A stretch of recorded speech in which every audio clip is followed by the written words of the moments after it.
Hello, in this video I am going to show how to install Xubuntu 21.04. Select your language and start the installer by pressing the Install Xubuntu button. Set your keyboard layout and press Continue.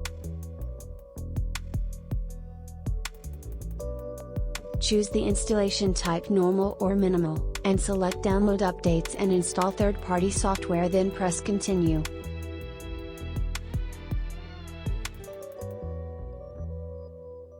Choose if you want to automatically partition the disk or assign manually the mount points, press Install Now to continue.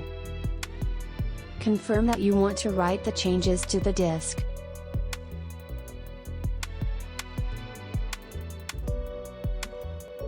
Select your time zone on the map and press Continue. Create a user, set your host name and press Continue.